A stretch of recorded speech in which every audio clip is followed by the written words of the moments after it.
Let's start the show.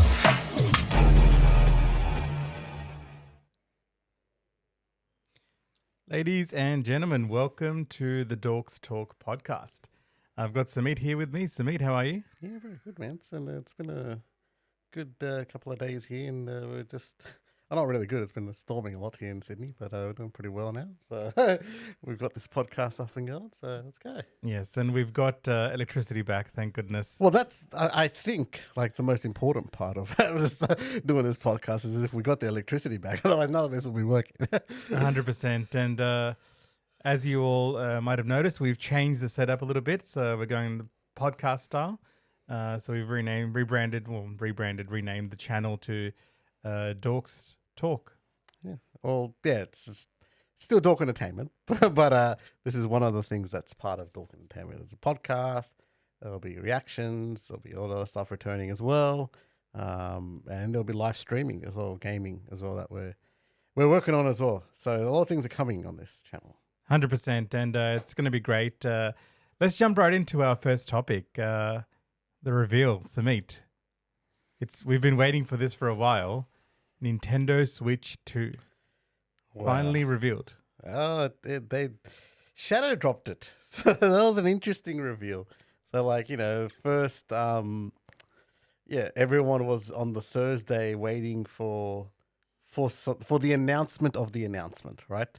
Everyone was waiting, and everyone was waiting for that, and they were disappointed when that didn't happen. I was going online on Twitter, on X, whatever, on Reddit, and everyone was so angry and disappointed that Nintendo didn't actually announce anything. But the original person who leaked this, Nate the Hate, I believe, he was like, do you guys not know how to read a calendar? I said 16th, which is 16th US time, not here.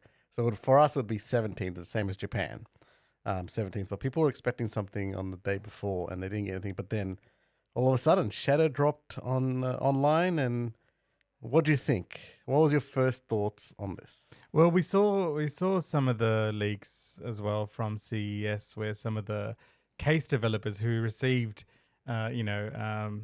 prototypes of the build, maybe not the system, but the build to create these cases so they're ready by release, right? So there was a bit of a leak there as well. Yeah, well, like the console's been leaked. There's been so many leaks, from manufacturer leaks to the design of what it is. I've been following it pretty closely on Reddit as well, like on Nintendo Switch 2 Reddit. And yeah, the console, the whole thing has been leaked. So that trailer wasn't like that surprising to me as to what was in there. But it's for the public, like that they know. And that's what I sort of, there's a little bit of disappointment online as well, is that they didn't really reveal too much about it.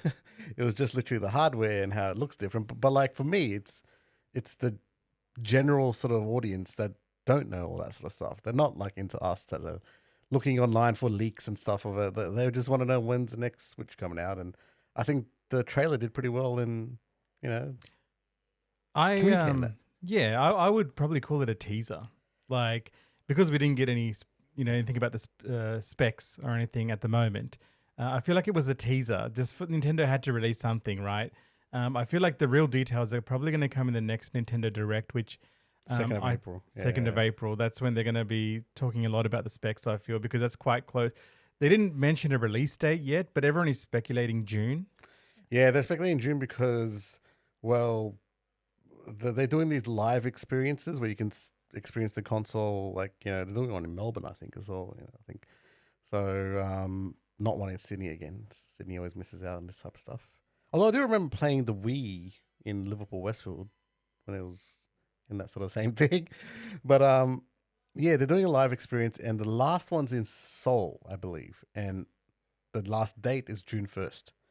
So if we're just going by history, last time they did this with the first Switch, that they put those experiences up until 2 weeks before the release.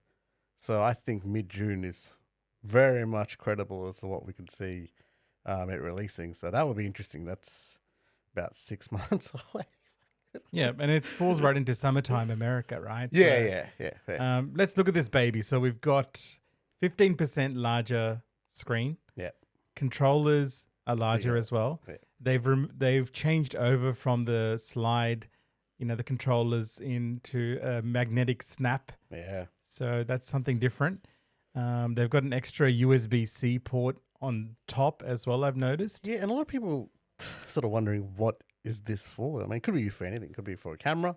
I've thought it could be for a second screen, right? Because if you want to play Wii U games or DS games or 3DS, there's not really a good way to emulate all that, right? But if you were to have a second screen, that'd be easy. You could just play it like that. So it could be that. It's there's also the mouse functionality. This is the surprise. They showed a little bit of it in the trailer and hinted at it, but there's an IR sensor in the Joy-Con, and people have said you can use it as a mouse, and they teased it a bit in the trailer. Yeah, they actually looked like mice running around, which it'll be interesting to see how they incorporated that into games or whatever they sort of incorporate that into. Mario Maker comes to mind. Right? Mario Maker is like perfect for that type of stuff. Civilization 6, like these RTS type games, city building games, all this sort of stuff. That's what I believe. But they had to add something that was unique about it, Switch 2, right? And that mouse thing, I think, could be interesting. I think there's something there. One thing, I guess, that they haven't revealed yet is what type of screen it is, because with the latest Switch, we did get an OLED screen. Some people believe that Nintendo might go back with the base model to a LCD or general screen and then bring out another version after. Yeah, so with the OLED. So the leaks that I've seen the leak specs, and they point to an LCD screen, but it's an LCD screen with, you know how like QLED screens, they pushed LCD screens to the max with quantum dot technology. I think it's something like that, where it will pop, it'll look vibrant. It's not OLED, but it still look pretty good. And QLED looks pretty good on TVs. They punch above their weight. But I think it'll be okay. And then, they'll release an OLED version, I believe. Yeah. Could we get 3D again? Like, remember the 3DS and get the 3D back in there? Nintendo's gimmicky, but I don't think they're going back to that. What else did we see? So the screen size is going to be great. I think it sort of mirrors like some of the other console, like handheld console decks that are coming out at the moment. They've got to sort of look at the size for that as well. Well, that's the thing. Like, the market has completely changed, right? When they first released the Switch, it was nearly 8 years ago. There was nothing like it. There was no such thing. Ever since then, we've seen the Steam Deck, whatever, the Stream Deck, whatever. All these, the Legion Go, the ANE. There's all these different types of like PC handhelds now. They're everywhere. And what I hear, Nintendo with partnering with Nvidia with DLS technology. There was rumors that they had really high end games like Final Fantasy VII remake running and Rebirth. So Rebirth, the PlayStation 5 one. So they can achieve a lot, I think, with this console. The power is going to be good. Well, they were saying it is equivalent to PS4 or PS4 Pro. Yeah, which is pretty good. And like, I think it would be better than PS4 Pro as well. I think it would be between PS4 Pro and Xbox Series S. Because of DLSS. DLSS as a technology, I don't know if you looked it up, but like DLSS, like you can basically achieve all these graphical feats on a lower system through the use of AI. And it's baked into the chip. So that's where it has that advantage, Switch, that it can punch way above its weight. And I just can't wait. It's in 6 months. That's the only thing. That's the disappointing thing. And that's why I feel like if I'm looking at this from a marketing sort of mindset, I think they have revealed this trailer a bit early. That's why I feel like it's a teaser. Well, no, it is a teaser, but like I feel like this is a response to the leaks. Yeah, so we've got to wait 3 months now till the Nintendo Maybe Direct. This originally was meant to be in February, March, this trailer. But because of the amount of leaks and how much this console has leaked, the whole design leaking, I think they needed to release this. And also, people have said, and there's rumors that very credible. The guy who said that the date of this console was going to be revealed today, or whatever, yesterday, or was it today or this morning? Yeah, whatever. I don't know what time zone we're in. But yeah, like that same guy said that Microsoft is releasing Halo and all their sort of games onto the Switch too. So Xbox is having their own direct in next week. I have a feeling this is connected. That a lot of third parties were probably pressuring them to say that, look, we want to announce our Switch 2 games. When are you going to get going with like actually putting it out there so we can announce them? So it looks like Microsoft, supporting Nintendo quite a lot there. So do you reckon at some point Nintendo might even have some sort of cloud gaming service as well, like Xbox does? They dabbled in it a little bit in Switch 1, right? You could play, theoretically, you could play Resident Evil 7 cloud in Japan. And maybe they were testing that and just seeing how it goes. Cloud gaming is a bit iffy. Xbox Game Pass, I've got it and it's okay, but I just think we're not there yet, and that's due to the infrastructure, right? These are like there is a significant delay when you move and when you press a button, and it's significant enough. I think once there's more technology, maybe 5 years worth of advancements in infrastructure and technology, and speeds of internet speeds, then I think it might be viable. You were speaking about Halo coming to Switch. I heard Microsoft Flight Simulator might also be making its way to the Switch. And that's a graphics beast. Yeah, and I don't know how that's going to come to the Switch too, but that's going to be interesting. A couple of things that I noticed as well. That Nintendo have actually taken out. There was an IR sensor as well on one of the controllers in the old Switch, and I didn't see that in the new one. So I think that feature they added, but they didn't really make use of. So they've taken that out. Yeah, they have. There was also a note in the teaser about the games being backwards compatible. Yeah. And there was little asterisks as well saying not all games will be backwards compatible. I think that has to do with Nintendo Labo. Yeah, that cardboard thing. Remember that? Yeah. Yeah, that stuff. I think just based on the dimensions, there's no way that could fit now. Yeah, true. I think it's maybe that. I think it is the IR games as well. I don't think there is an IR sensor. I think it's just the mouse sensor now. Okay. And the color, I think I like it. It's like sleek black sort of color. And they've got hints at this, a little bit of the red, a little bit of the blue. Yeah, and I've heard rumblings of like an all-white version as well. Like the console's white, the Joy-Cons are white. Like I've heard that as well. Another thing we saw towards the end of the trailer was a quick tease of Mario Kart 9 possibly. Yeah, I saw that. That was interesting, right? Because there's a lot to unpack in that, 10 seconds of gameplay we saw? Well, the first thing I noticed was in the starting track, there's 24 slots there. Which is insane. 24 racer Mario Kart. It just boggles the mind. We've been waiting how long for a new Mario Kart game? Because we got all those DLC, passes. Yeah, Mario Kart 8 is a very old game now. It's Wii U era. That's what's been like. It was remastered for Switch, and they got the DLC. But then today, it's a very old game. So it's good to see a new entry into the series. But some people were a bit umming and ahhing about the graphics. And look, maybe it's going to be on both Switch 1 and Switch 2. That's my only thing. It's a launch game, definitely, I believe. Well, it's coming at launch. If it's a launch game, there might even be a Mario Kart Edition console as well, possibly. Yeah, there'll be Mario Kart Edition consoles. The other thing is that, I don't know if you noticed, but there's Donkey Kong. Did you see the design of Donkey Kong? Yeah, a bit of a controversy around Donkey Kong. So they've designed it a bit more to look a bit more like the movie, but it actually looks to me more like the original Donkey Kong, like from the older games. But the movie one does kind of look like the one. Like, I believe, and this is just my thoughts, that all of Nintendo's new games, they're all going to try and marry up that design of the movie. I think they've moved in a different direction. He's probably saw a little bit with Super Mario Wonder. But you know what?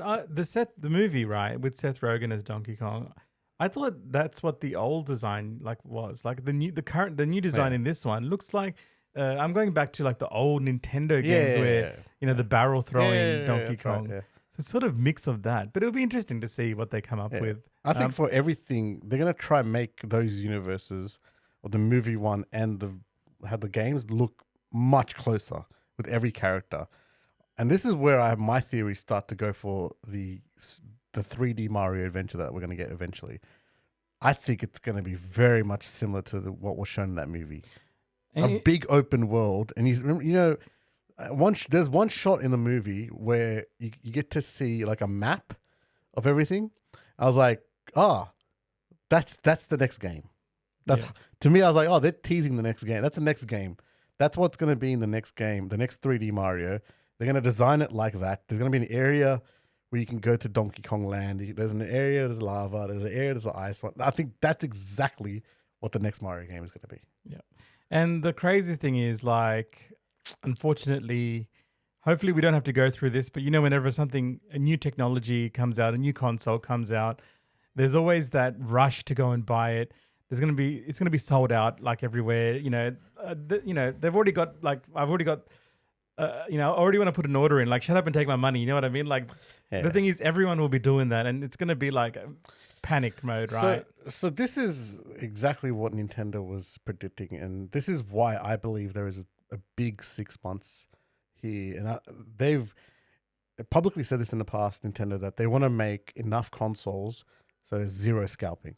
Now, from their manufacturing leaks, they're actually going to produce 25 million consoles for the first year, which is... Oh, wow. That's a lot. That's heaps. That's like...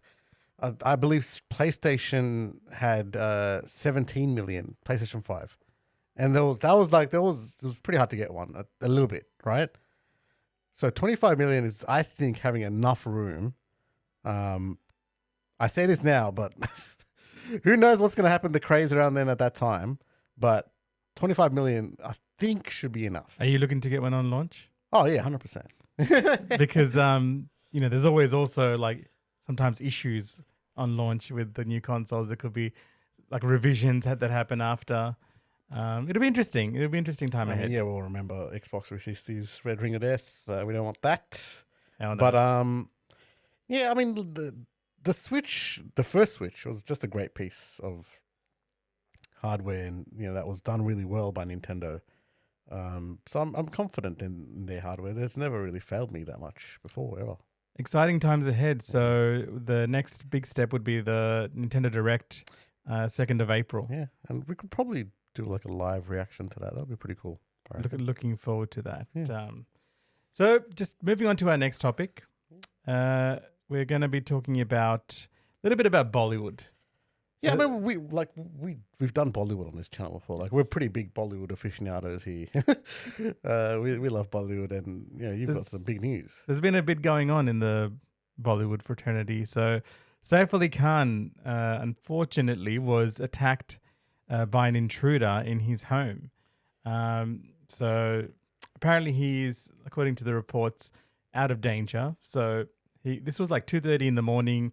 In his house, I think on the 10th or 12th floor, there was an intruder. He was with his children, and he apparently jumped in the way, and, well, he got stabbed like about 6 times, apparently, with a knife. And I mean, these are all reports, like, you sort of read or let's see what happens online. Apparently his older son, Ibrahim, took him via an auto rickshaw to the hospital because the car wasn't ready or something. And he still had the knife in his back, I've read reports, and they had to remove it, obviously, when they got to the hospital, like in the surgery. But, yeah, apparently he's out of danger. But, yeah, so there was stab wounds in his neck, in his hands, in his back. So it's quite scary. Like, generally, like, forget that he's a Bollywood actor. Just any sort of home intrusion. And because he's an actor, it's out everywhere on the news and for everyone to see, and everyone's speculating, which is a bit scary. Like, This is one of the most wildest stories I've ever heard. Saif Ali Khan is a legendary actor in Bollywood. He's reached legendary status for me. We followed him in his storied career. He's done a lot. But this is just wild to me. I don't understand how this happens in 2025. He lives in an apartment in Bandra. Like, how it is 12 stories high. There's a guard. There's like numerous places where you're supposed to tap or whatever, lock. Like, I don't get how this happens. This is why there is a lot of these conspiracy theories that are going around, which I'm not going to do on this show because, like, Just quickly though, disrespectful, I think. yeah, like it's we shouldn't really be talking about that. It's too early as well Yeah. to speculate on anything at the moment. But we just wish them all the best in the health and the recovery. It is a difficult time. Like we've seen how much the paparazzi as well sort of go after like these celebrities. Like this family's got young kids. There's 2 young kids as well, and the paparazzi don't give a shit. Like they just sort of go and No, they're really shameless there. They really don't give a shit. But it's just, this brings up a lot of questions. How does this happen? And like, where was the security? And I mean, where was anyone else in the apartment, right? Like, the problem what's is as going well, on? like the security, I'm guessing, would have been untested up to this point because it's not something that happens every day. No. Like, especially with a celebrity, like you don't think it would happen, right? But I assume that they were untested, and it was 2:30 in the morning, so who knows what was happening there. There are conspiracy theories, about like setup or who did it, or were they related, or there is actually footage of CCTV footage of that person going down the stairs at about 2:33. I saw this footage and I was just like, how on earth does this guy looks like? He looks weird. Just gonna throw it straight up with the bat there. He looks weird and he's just very skinny. But like, what's odd about this footage is that there's no blood on him, and he's stabbed Safe like 6-7 times. 2 of them are pretty big, like near the back, and like it's just there's there's an absence of blood on this guy. Home And- intrusion, right? You think that you would listen to the demands, right? But I feel like because, like you said, he was skinny, I felt like Saif probably felt he could take him. Yeah, maybe. And I don't know. There's stuff I've heard about, like maybe the maid, like there was a fight between the maid and this guy, and Safe got involved. That was earliest reports that came out, but it's just a shocking thing that's happened, and and there was that actor, remember that passed away a couple of years ago, the one that played Dhoni. What was his name again? Suresh or something. Yeah. no, I forgot his name, but he was in Yeah. Guy Porcher. Yeah, Sky Very- Poche, very good a great actor. actor. I forgot, sorry, I just blanking on the name, but and he there was some weirdness about that happened there, right? It said he was a suicide, but like there was a lot of other things that sort of led up. So it's just like, Mumbai is a bit of a scary place. I gotta say, Yeah, there's a lot of There's there's a all lot that going stuff. on with Yeah. gangsters and underworld. there's an and- underworld. This is a lot of people don't understand. There's an underworld in India, like a very serious one, and it's just like sometimes can have a lot of consequences, and it's just crazy. So wishing Saif Ali Khan and his family all the best, and Saif Ali Khan with his recovery.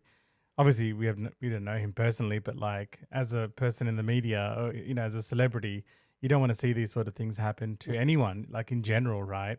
Let alone someone who's in the limelight, and then that's Yeah. everything is shown I about mean, like, them. I feel like we do know him a bit through his. I mean, he's a personality. He's a grand personality in Bollywood.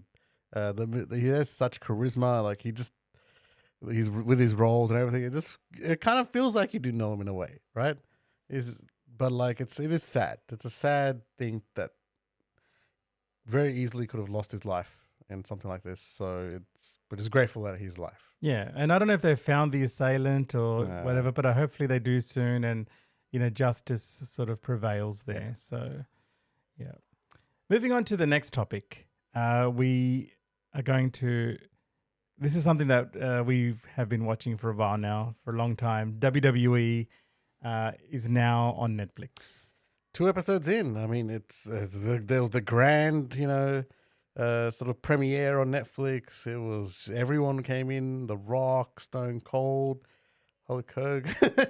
Got a bit of a bad reception there. Roman Reigns, CM Punk. I mean, they brought the big guns out for the premiere episode, and I felt that the second episode was pretty good as well. Like, got the debut of the AEW superstar Penta.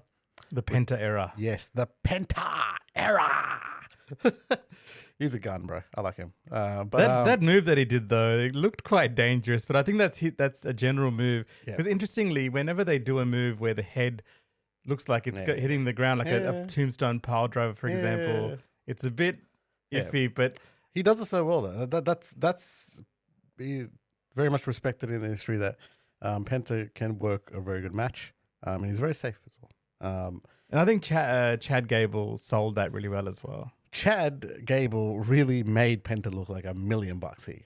And full credit to Chad Gable because he's one of the best wrestlers, pound for mat in WWE at the moment. He makes a lot of people look very good. And he's very reliable, and I think he's going to get a push, I believe. Look, overall, I think there was a bit of a shift from the quality, but I think that's just because it's starting out on Netflix, and I feel like they're trying to grab a wider audience as well by bringing in like characters like The Rock. We didn't get to see the final boss, Rock. We got to see The Rock. Yeah, that was a bit odd, hey? Corporate Rock. Corporate Rock, he just sort of ditched that heel character that he had. I mean, like he explained in NXT that he doesn't need to explain anything to anyone. Right? Yeah, and we were expecting. So that was interesting, but like it says it's part of a longer story, so I'm just gonna wait with that because he was seen drinking with Cody Rhodes and giving him props, and I was just like, and we were expecting at least minimum The Rock would turn on Roman Reigns, and then that would lead to WrestleMania, which may or may not happen, which it most likely won't happen, but maybe that sort of changed the storyline as well because of his availability for WrestleMania. Like it's up in the air. I still think it is going to happen. I still think Rock versus Roman is going to happen. I think they're going to play it out a bit longer. There's still, like, because this year WrestleMania I think is in April, May. It's closer to May than April, so it's a later start for WrestleMania. So they have 4 months to build, nearly 5, and I think there's going to be a lot of layers to how they get to Rock vs. Roman. Yep. I think that's all going to play out because at the moment he's just like playing nice and he's just sort of being okay. I mean, the camera was on him. I got to say, look, they were teasing it, right? The camera, there was a wide camera shot and it showed The Rock and it showed Roman Reigns putting his back to The Rock. So it is going to I was waiting happen. for something to happen at that point, but it is going to happen. I believe it's going to happen. But, interestingly, like something that I noticed as well, Sumeet, some of the cuts, like this could be the Netflix production. I don't know how much they're involved, but some of the cuts were a bit jarring. Like the commentators are talking and then it just fade out and then it would fade back in. Like there was some cuts, like you don't usually see that with WWE. So you know what was happening, right? So while we in Australia were getting the unfiltered feed, right? And it's a different sort of feed to what the Americans get. The Americans get a lot of ad heavy stuff. And it was cool in Australia. We got the feed where you could see, like they would go to, you would know when they would go to like an ad, and all of a sudden they have this backstage segment that the Americans aren't seeing, but we're seeing, and it's just like, and then in those sort of like segments, when they come back, they've got like they sometimes show ads on screen and they go, oh, Snickers does this.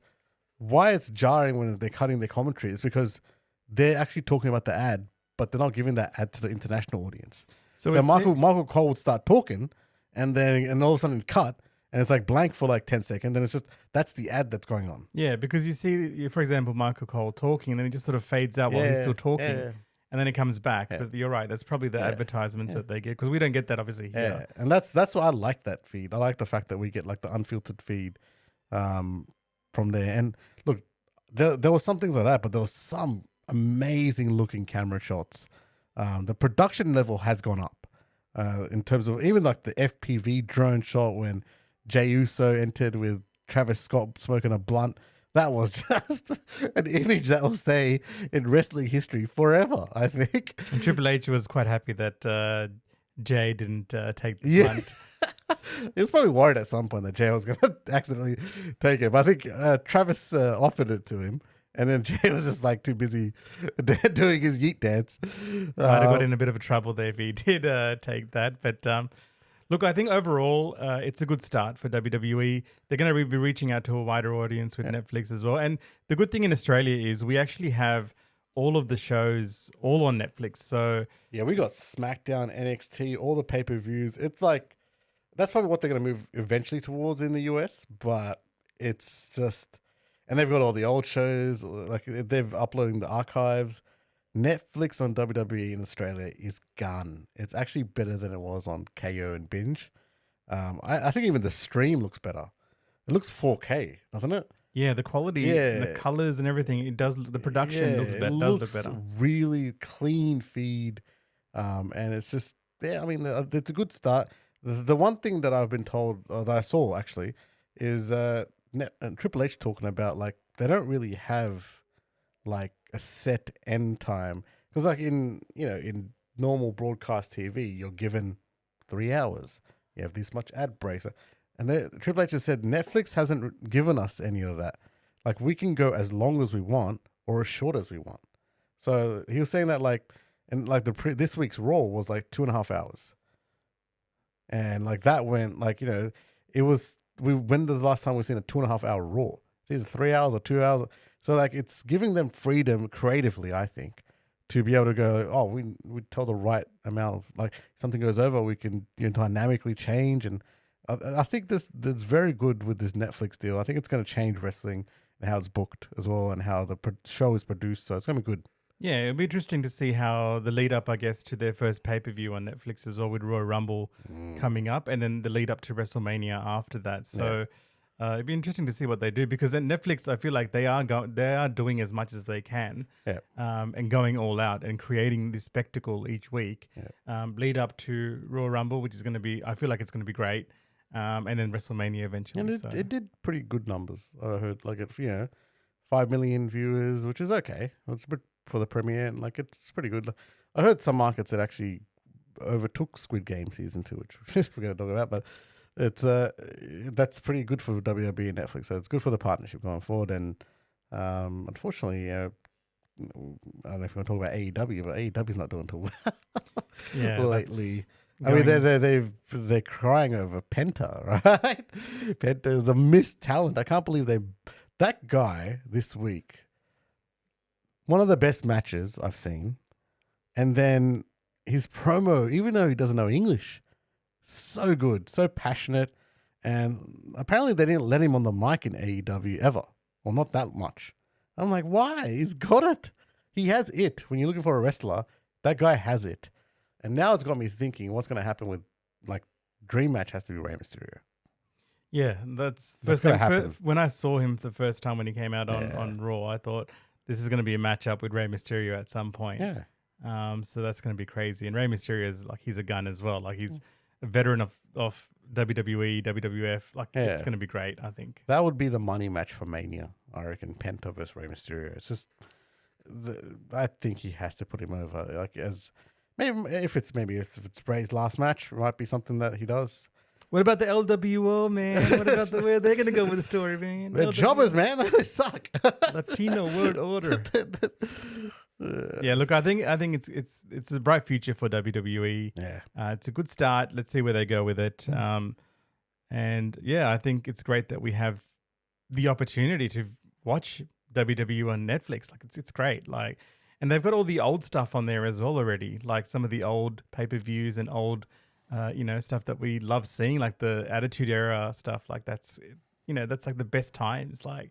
And they've got rights to that as well. And interestingly, they've got subtitles on some of the stuff as well, which it's a bit controversial because some of the old stuff, like they've uncensored all of it. Yeah, and it's just like it's pretty incredible. But actually, one thing we have to talk about on this, Hulk Hogan. Yes, Hulk Hogan. Now, the reception. That was an incredible. Like, look.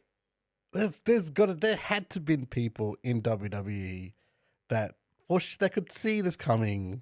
Really, come on, like I think they were probably not expecting it to that level. Like they probably thought, man, like as soon as Hulk Hogan went on to that Republican National Convention sort of whatever thing that they had and ripped his shirt in support of Donald Trump, I was like, mate, that guy is gonna have real problems coming back to WWE, right? That was just one thing I thought. But coming back to WWE in Los Angeles, well, I was like, this guy's gonna get booed out of the building, 100%. And that's exactly what happened. Los Angeles is a very liberal Democrat sort of place. It's a state. It's not something where they would they look at Hulk Hogan, in favor of Don. Everything was lining up against it, but they still went ahead with it. You know what might have been better? What? If they brought back NWO Hogan. What if he went heel on the crowd? Yes, that would have been awesome. Like, they would have been booing. It would have been like, NWO He's too style. old to do that, man. He's way too old. He was just plugging his beer as well. That's all he wanted. It's just He apparently made some racist comments too. Yeah, like in his career, like ages ago, those racist comments he made, and then putting support for like Donald Trump, like all of this added up, and it was just a sight to see because there are a lot of wrestlers who don't like Hulk Hogan, and they're like, "Oh, look at this! He's finally getting what he deserves." But I mean, to me, like as soon as you go political, that's when you dig your own grave. And like, I don't care how much money he got paid by Donald Trump to go on the stage and support him. This is the after effect that you can feel. That's why, like, whatever your politics is, just like don't tell everyone what it is. Just like keep it to yourself. That's what it used to be, right? And now that in America, they're just going all out on what their politics is, and they're just like, these are the after effects of, unfortunately, right, for Hulk. And maybe in South Carolina, he won't get booed, but like in Los Angeles, he's definitely getting booed. Well, we also got cameos from The Undertaker, and we also got the start of John Cena's retirement tour. Yeah. Undertaker, I mean, was there to just support Rhea Ripley, and just okay. I mean, it's Undertaker appearance. He just drove his bike around and they had the American Badass Undertaker. I would have liked to see the Dark Undertaker. The Dark one's finished. He's retired. Okay. But John Cena's retirement tour starts, and hey, interesting. It was a good promo. He said like he's gonna possibly go for the Royal Rumble. It'll be an interesting story, right? It's the 17 World Championships, and I feel like he won't get it at WrestleMania. I feel like they're gonna extend it to like the last day of 2025 for him to win it, and I think that's when he's gonna win it and retire. So moving on to the next topic, we've got Squid Game Season 2. The other big show on Netflix at the moment. Well, one of the biggest shows of all time, Squid Game. It's the reason Netflix exists, and I watched all the episodes and I loved it. I thought it was one of the greatest season 2s, but this wasn't the case online. I don't know what was going on. There was a lot of hate for this. I actually enjoyed it. I thought it was really good as well. Like, I felt like you got to watch it as a continuation from season 1. Season 1 was, of course, sort of groundbreaking in a way. It was new. That shock value was there.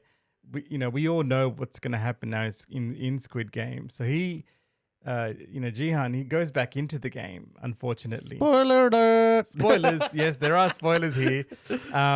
But he goes back into the game, and that's the crux of the story. Like, seeing how he reacts or helps or, sort of works his way through some of the games. And are we talking spoilers? Yeah, let's talk spoilers. All right, let's talk spoilers. All right. If you've been warned, whatever. You've been warned. Spoiler alert. Spoiler alert.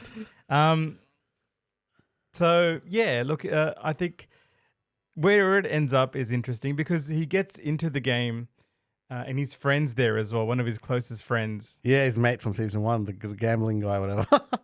Who is actually one of his favorite mates. And he's there. And then, like, also... the masked man is there in the games. Is the head guy there, but he's number 1. And there's just there's good sort of back and forth between Jihan and the masked guy. I thought he should have picked that up, judging by season 1. Who was number 1 in that one? Yeah, true. I mean, there's theories that the number 1, from season 1, is the dad of this masked man, and like. the mum is the old lady with the son. Wait, wouldn't that make Jihan and the masked man, the front Brothers. man, brothers? Yeah, which would be crazy, right? Holy! Oh my God, that's right. Yeah, that would make a lot of sense, right? Like, And that's it's why they just- keep trying to bring him back as well, because he's part of that family. Oh. Yeah, he's part of it, and like the thing is that now, though, like a lot of people pissed off online, and I think it's because this was actually half a season. Yeah, the way it ended, like, Yeah. you know, it's Because sort they've of, already filmed the season 3, which they filmed season 2 and 3 together, and season 3 is the last. But I liked it. I mean, the next one's coming in June, I heard. June. Oh, okay. June 2025 as well. I initially heard December. We're gonna have to wait a year, but June is much better. I think it got leaked or something accidentally that it was June 2025, and I mean that's an okay wait. I like that, and I don't like it's they should have announced the date before so that people don't feel like there's a problem, but it's good. And coinciding with Nintendo Switch 2 release. oh, that would be crazy if they released the same day. Oh, then definitely Nintendo's releasing changing their release date. No, but like it's like the story now. The games are crazier to me. I mean, obviously the new characters are cool.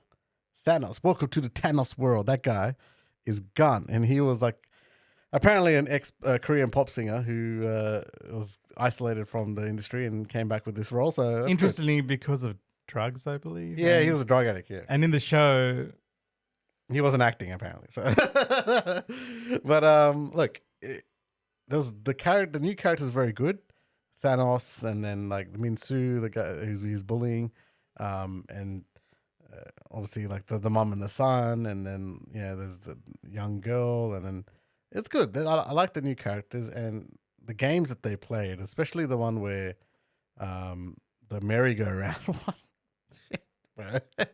That's nuts. that was insane. Yeah, look, I feel like they couldn't repeat the same games No. like over and over again. They started with the first one, obviously, but they had to change it up. And I feel like the games like that merry-go-round one were pretty crazy. Yeah, man. And then the marathon one as well. Like that was crazy. And like I don't know, I just something feels more brutal in this one. I don't know why. Look, if It I does. was if I had rated the first season 8 out of 10, I would rate the second season at the moment a 7 out of 10, which is pretty good still. I enjoyed it. Well, I rated the first season 10 out of 10, and I'd rate this at the moment around 8 or 9. Yeah, that's fair. I mean, it's good, but like, yeah, there's a lot to look forward to with it, and it's gonna be something that we await, anticipate with a lot of. I'm hoping it's June, like you said, June. That would be the best, like if they surprise us. And you did say it leaked, like apparently somewhere. Yeah, it leaked. So I don't know if you saw the teaser at the end with there's two of those doll thingies now. There's a boy one, but yeah, like apparently there was something online that leaked that it's actually June 27th. So I don't know. I can't verify it. Sorry, guys. But You heard it first on Dorks Talk. the Dorks Talk. Unverified. Yeah, but like it's unverified. But I mean, yeah, June 27, 2025. If it is that, mate, can't wait. 100%. Yeah, so like, I mean, Squid Game is going to be something that we always love, but like that to me is one of the great sort of things. So thanks, ladies and gentlemen, for joining us. We do appreciate. Oh, okay. That's all right. That was very quick. Yeah. That was only like 3 seconds.